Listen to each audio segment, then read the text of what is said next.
Okay, so off we go then.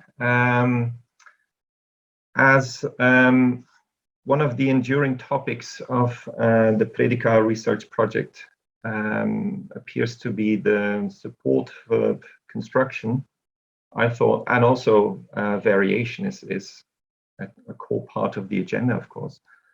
I thought that it would be perhaps interesting to you to talk about variation in the verbal look pattern. And so let's see what dictionaries and what corpora can tell us about this construction. And then also let's see what we can make of that.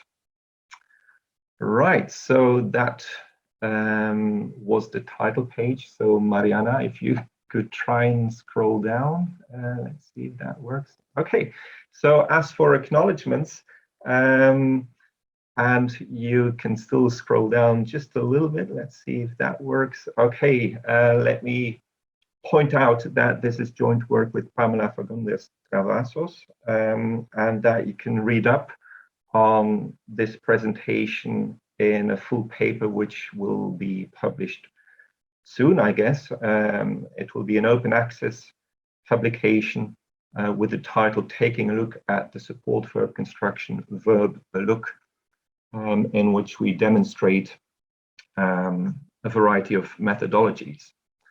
Right, so good.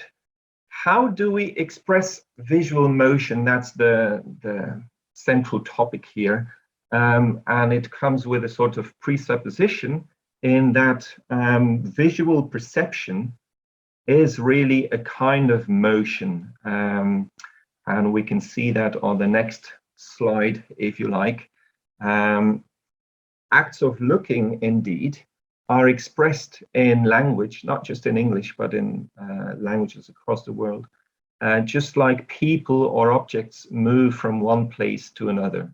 There are a few publications mentioned here, but if we just look at English, note that just like you can gaze around a room, you can also say, of course, pace around the room. Well, the point is really that gaze around the room is structured pretty much like pace around the room is structured. So this is an example of the self-agentive motion construction, where you have a verb followed by a prepositional phrase.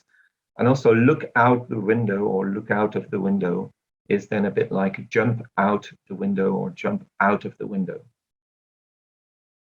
Also, throw a glance at your phone has the same structure as throw a lance at a drone, for example. Both make use of the cause motion construction with a verb, a noun phrase, and a prepositional phrase. So you can see there this parallelism between, on the one hand, normal motion, actual motion on the right-hand side, and visual motion on the left-hand side. Acts of looking can also involve notions of possession. So take a look is a bit like take a biscuit, get a glimpse of something. It's a bit like get a present, catch sight of something. It's a bit like catch the ball. So here we have the inchoative possession construction with a verb and a noun phrase. So here, although we can call this a kind of possession construction, this is really also a sort of movement, mainly from the observed object or the observed person to the observer. So motion is not far away here. And then finally, we'll see if Mariana scrolls down a bit. Thank you for that. That you also have examples of the ditransitive construction with a verb and two noun phrases, both for visual motion, if you like, or visual perception at least, and transfer. So in some, visual perception is frequently encoded in language. Of course, this has been demonstrated only for English here, but you will find similar things in other languages. It's frequently encoded in language in terms of the semantically interlinked concepts of motion, possession, and transfer. Now, we can't take these motional and possessive expressions too literally here. And take a look at this example here. Rita takes a forlorn glance towards the press area where all the other cameras are set up.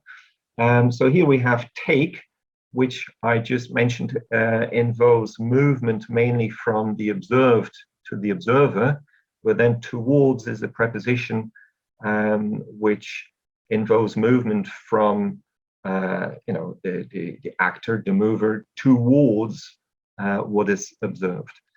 So if we took these notions of movement too literally, there would be, of course, some kind of clash of meaning, some incompatibility.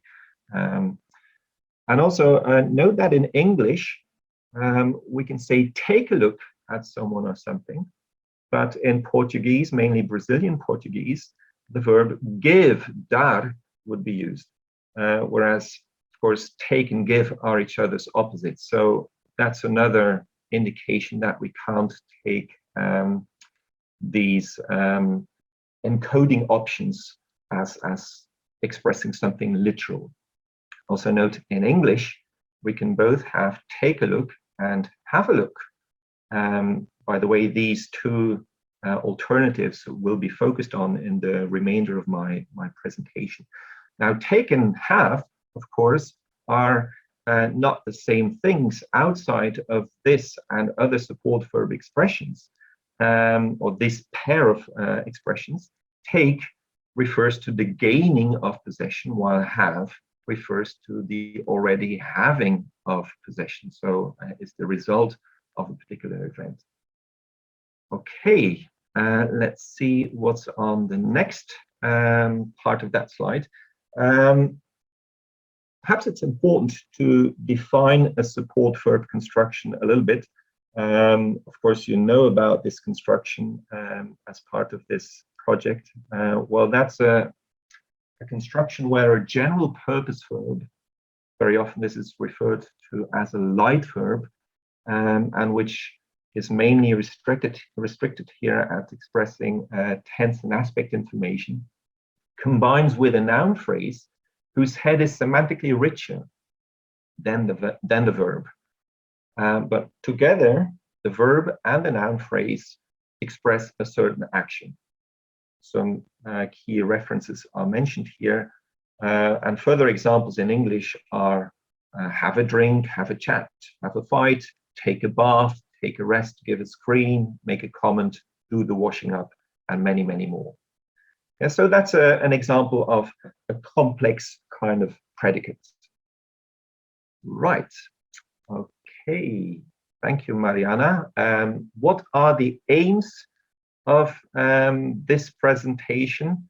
Well, you'll see on the next slide, so to speak again. Well, we'll try to get a grasp of the verb look, support verb construction in English, and then we'll integrate the empirical findings with some theoretical reflection about how lexical and grammatical knowledge is organized in a network. Okay, I think it's always a good thing to do. Well, the following is a good thing to do, namely to start looking at what you find in dictionaries. So what do dictionaries tell us about verb plus a look? Well, we'll see some extracts here of different dictionaries. The first screenshot, or the first screen grab, is from the London Dictionary of Contemporary English. And we see three meanings here for look. We have look at, then we have an expression as meaning, give somebody a look, and then also the meaning of consider. The first and the third meanings here, as you can see, involve have and take. The second meaning involves give and can combine with, as it happens, the plural of look. Giving me dirty looks is mentioned here in one of the examples. And note also that a good dictionary like this one may provide some collocations. Take a good look, took one look. These are mentioned here in boldface. Dirty look, quick look, fresh look, and so forth. Then, okay, that's good to remember. Let's take a look at and no pun intended here, I may often use take a look here, and okay, don't think I'm trying to be humorous when I do. It's just that it's a very frequent expression. But let's take a look at what the Oxford English Dictionary has to say. So Mariana, feel free to scroll down a little bit. Okay, maybe that was a bit too far. No, that's okay. That's okay. It's just that I can't see the notes here, but that's quite all right. I don't know where the notes have disappeared here. But that's okay. I mean, I should know what I'm supposed to tell about this. So here in the Oxford English Dictionary, we have a further couple of meanings. We see there have, also take a look. And note that a distinction seems to be made here of these expressions where the object of the gaze is left implicit. And also, that's in A, and also in B, we have with at. Okay, there's no real significance about that. What we don't have here is that meaning which the Longman Dictionary mentioned with give a look. That is actually mentioned elsewhere in the dictionary. And then also give a look is combined with actually throw a look. But I mean, this is not mentioned here in this entry for look in the dictionary. It is interesting to see that the OED mentions have, also take a look. So apparently have is more common than take. Otherwise, the dictionary, I presume, would have said take, also have a look. Note also in C that we have not just have a look, take a look at something, but also have a look, take a look around or round. And let's see if you could scroll a little bit down, Mariana. Okay, well, here we have the notes. Let's see if I forgot anything. Well, no. So, but let's look at the last but one point here. Give someone a look is not mentioned separately, as I said. So it's in the entry of look, mentioned elsewhere, an expression of a specified thought or feeling by looking. But also, I said throw a look, but it's actually cast a look or flash a look, which is also mentioned in the examples. But that's going to be interesting for later on to see which verbs are combined here with a look when a look is used in the sense of particular visual expression. Right, then a third screenshot is presented here, Mariana, if you could just scroll down. Thank you very much for that. This is from the Collins Dictionary. So here, interestingly, no separate senses are mentioned for look as a noun. Yeah, so we just have verb. If you look in a particular direction, etc. And then note, under the synonyms here, look is also a noun. Yeah, Lucille took a last look in the mirror. Likewise, in the second meaning, if you look at a book, you read it fairly quickly or read part of it. So that's a special sense with the idea of quick or partial perception. Again, we see look is also a noun. Then the sense of examine, feel free again to scroll down just a bit. Mariana is doing a great job here, and sorry to do all this work, but it's much appreciated. We have the meaning of examine, which is treated separately here. Again, look is also a noun, the dictionary mentions. And then the sense of looking in a particular way to reveal your thoughts is again mentioned separately. That was not the case in the OED. Right.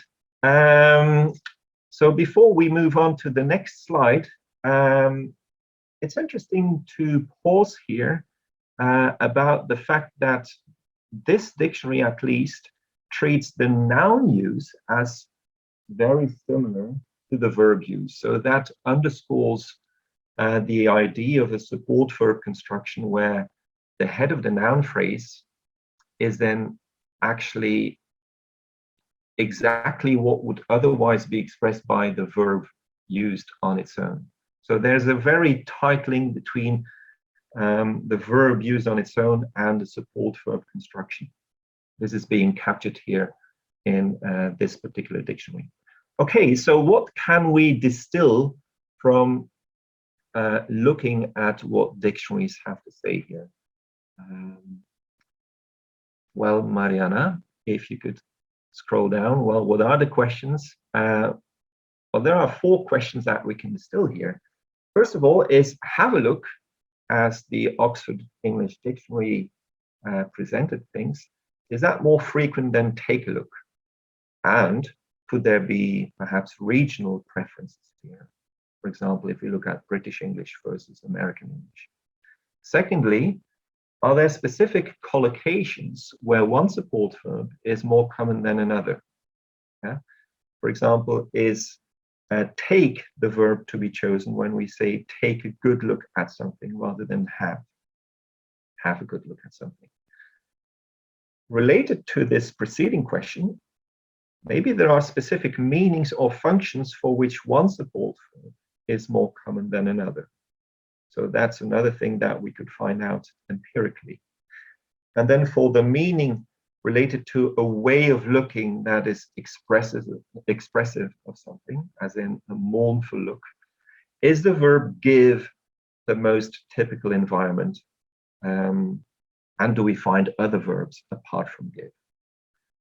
Right, so let's find out. As for this regional variation, we can look at regional variation at a glance by using a very useful corpus, namely GLOBE, appropriately called GLOBE. That's short for Global Web-Based English. So what do we see if we consult GLOBE? We'll find out right away.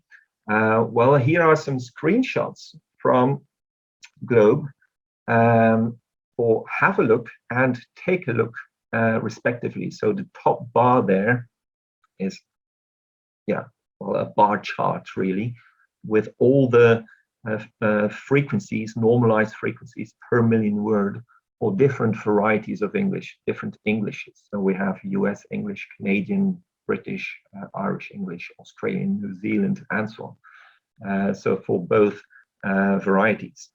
Now, that is a bit overwhelming. So the graph just below looks at the distribution, thank you, of have a look and take a look in 4 major varieties of English.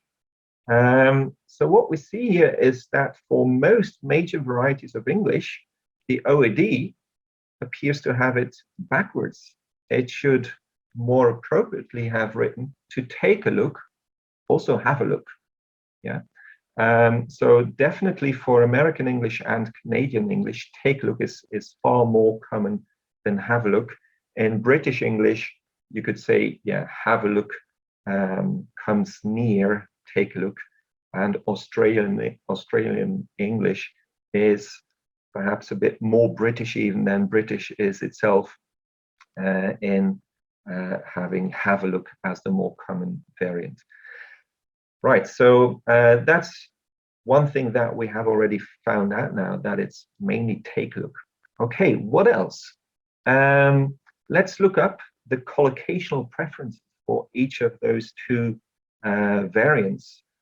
Well, here too we can use a corpus, not necessarily the GLOBE corpus. For this, I looked at the BNC, British National Corpus. So as is explained in this article that Pamela and I wrote together, you can just use the compare function in this corpus. By the way, as you probably know, this corpus or this interface is not just for English corpora, it is also available for Portuguese and its different varieties, or some of its different varieties at least. So if we compare, have a look and take a look and see which collocating adjectives we have in this optional slot, we see, and this is going to appear in the bar below, or the chart below, we see that for have a look, thank you, we have especially little and wee, and not really close and closer. And for take a look, we have such adjectives as take a fresh look, a critical look, a long look, but not really a quick look. There are, of course, some overlapping adjectives, like good, for example. Have a good look is possible. Take a good look is practically equally acceptable, if not more so. But as you can see, have a particular look. We have different adjectives here, like little, quick, and wee. So we have, you could say, diminutive adjectives, which suggest that have a look is used for a more fleeting sort of action, a more perfunctory, a quick, well, literally a quick look at something. With take, we have adjectives that suggest a more concentrated,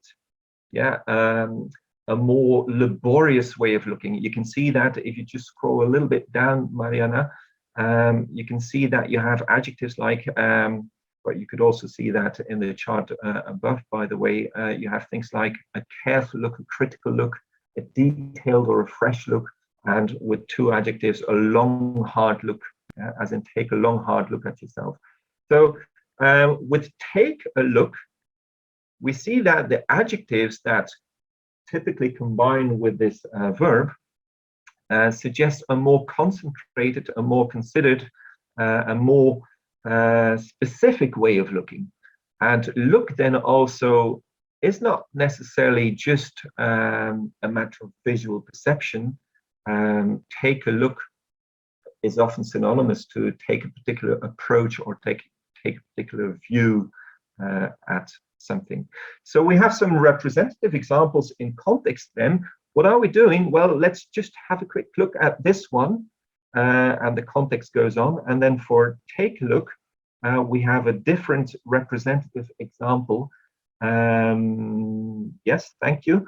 The economic recession has caused European governments to take a fresh look at the extent to which a degree of interdependence in the past has been translated into a heavy dependence of the poorer areas on the richer north. So these are two examples extracted from the British National Corpus, which clearly show that we have different usage profiles for each of these different variants of the verb a look construction. By the way, you might say, well, have a quick look in the first example. That seems to involve here a quite quite complicated subject matter. Well, true, but this could be a strategic move of the speaker to say, okay, even though the subject matter may be complicated, let's just take a quick look at this and things will become clear. So the speaker presents things as not needing or not requiring a lot of cognitive effort, although perhaps in actual fact it may require a lot of cognitive effort. This is just a matter of construal, of course. Right, let's take this as an opportunity to say, okay, let's take a quick look, and perhaps it's high time to have a good, long, hard look at ourselves. Is it perhaps the case that if we look at these examples in context, that we have different pragmatic functions which tend to be associated with each of these variants? For this, of course, what we need to do is do a bit more work than just automatically retrieve collocating adjectives. For this, we need to hand annotate a sample of naturally occurring data. And we did just that. We looked at 100 examples of have a look and 100 examples of take a look. So the next slide will show this. Now the sample for have a look contained quite a bit of noise. it contains such examples as she had a worried look on her face. Of course, she is not looking at her own face here. Look here means, you know, particular expression, and that's not the sort of example that we're interested here, in here. We distinguished three kinds of pragmatic functions. The most default function is that of assertives, as in I had a furtive look around, just a statement. We also looked at invitations and requests, which we considered as two sides of more or less the same coin. A request is an action that the speaker would like to perform, and an invitation is an action that the speaker thinks, at least, that the hearer would like to perform. These are closely linked because consider a sentence like, let's have a wee look at this lump, as a doctor could say to a patient. Is this a request or is this an invitation? It's hard to say, so that's a reason why invitations and requests were taken together. A third function is that of instructions, which are close to invitations, but this category is then reserved for unmistakable orders and obligations. And so instructions, by the way, can also be directed at groups of people, including the speaker. For example, it is time we took an honest look at what we do. Okay, so if we looked at these two samples of 100 examples, what do we see then? Well, we see that, thank you very much, Mariana, doing a great job still, that have a look and take a look are not distributed evenly with respect to these three pragmatic functions. Yeah, and we can actually express this in terms of odds ratios, and this is done on the next slide based on this graph actually. Yeah, so the odds that have / take a look is used as an invitation or request rather than as an assertion. It's almost 4 times higher with have than with take. Now, an odds ratio, maybe I should explain that a little bit. An odds ratio is actually a ratio of 2 ratios. So you divide actually one division by another division, and that gives you the odds ratio. So the 24 here is the number of occurrences that have a look is used for an invitation or request, and 9 is the number of times that take a look was used for an invitation or request. 50 was the times of the occurrences of have used for an assertion, and 72 the number of times that take a look was used for an assertion. Yeah. So it's just a bit of simple mathematics, but it gives you direct insight into, you know, the differences in proportion. The research, or actually the methodology article that I referred to right at the beginning also explains how we can use some somewhat more advanced statistics to visualize this. For example, we can also use a mosaic plot that gives you a direct visual insight into which values are over and underrepresented. Okay, I think I should speed up a little bit. So how can we represent this information in a way that construction grammarians may find things attractive? Well, we can do that as a network. I'll show this shortly, but first I need to say something about verbs someone a certain look. So which verbs do we find in that pattern? Okay, let's find out. So which verbs indeed do we see in that pattern? Thank you so much. So for this, again, you can use the collocate function.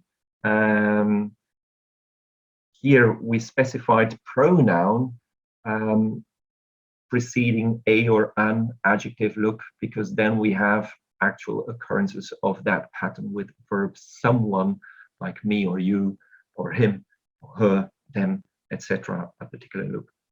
Now we see that give is clearly the most common verb, but it also contains some noise examples like his thick moustache, neatly trimmed, gave him a handsome look.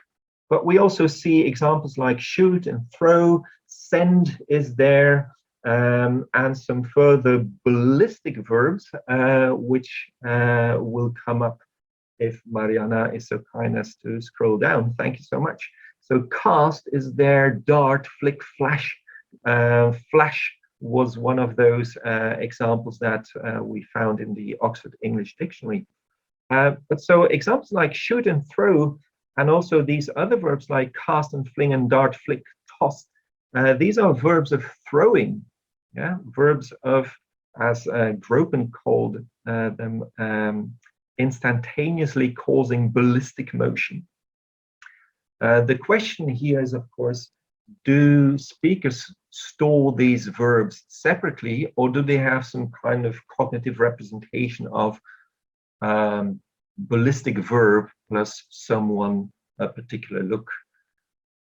It doesn't have to be either or. Maybe speakers have stored this somewhat general pattern alongside some of the very frequent instantiations of that pattern with shoot a particular look or throw someone a particular look, and perhaps even cast and fling someone a particular look. Okay, let's then, and this is going to be the last thing that I have time for, of course, let's see how we can model pragmatics in a network constructionist model. Right. So first, I want to say that one option to do this, and this has been demonstrated by Holger Diesel in a paper by his, we can say, for example, that for the imperative construction, directive speech act is part of the functional pole of this form function node. Actually, directive speech act is the only functional information here mentioned in that construction. But such a pragmatic value can also be linked to a construction. And so if you could scroll just a bit down, thank you, Mariana, you'll see here a representation of two, what you could call allostructions of the verb an adjective look plus prepositional phrase construction. The mother node is not represented here, but these two variants are linked to those three pragmatic functions that I talked about. And have a look is linked more strongly to invitation and request than to assertion, and it is hardly linked at all to instruction, so hence the dotted line. Conversely, take a look is linked very strongly to instruction, is also linked to assertion, but hardly at all to invitation request as a function. Note also that take a look has been encased with a thicker line to represent that, at least in certain varieties of English, like American and Canadian English, this is a more strongly entrenched node. Importantly, by treating pragmatic functions as external here to these constructional nodes, I'm not endorsing a view in which pragmatics has no place in constructional analysis. Far from it. Yeah. On the contrary, I have made a strong case elsewhere that pragmatics really is part of sentence length constructions, or can be part of it. And this is certainly the case here for have a look and take a look. But what is the case here is that these pragmatic functions have their independent existence outside of constructions, but they are linked to constructions. So in a sense, they are then also part of those constructions. All right, I think we can move to the next slide here. Many more details could, of course, be added to the network representation shown before, for instance, different versions of each idiom with a specific adjective, like have a quick look, have a little look, take a fresh look, take a long, hard look, etc. And also some of their instantiations could also be part of what is stored in the minds of speakers. And these more specific instantiations can actually entertain stronger or sometimes also weaker links to those three pragmatic functions that we distinguished here. I'm almost there. So the last lines will come up here. This partial network could and perhaps should be integrated into an even wider network that also includes very specific alternatives like sneak a peek, which could be a cousin of have and take a look at something. There's of course also the pattern that I discussed, give someone a particular look as a more distant relative still. And also it's important to realize that different speakers have slightly different network representations in their heads. That's because they have been exposed to different instantiations of these constructions, or exposed to different frequencies of these instantiations. And so they build up different kinds of networks with different degrees of entrenchment for each of these individual nodes in the network. So that's all I have for you. So thank you very much, in particular, Mariana, for having been so kind and agile at scrolling through this presentation. I've also learned now that I should never use Sway ever again because it's hard to share it via Zoom. But okay, we found a workaround here. I suppose you will have some questions, and this will be moderated.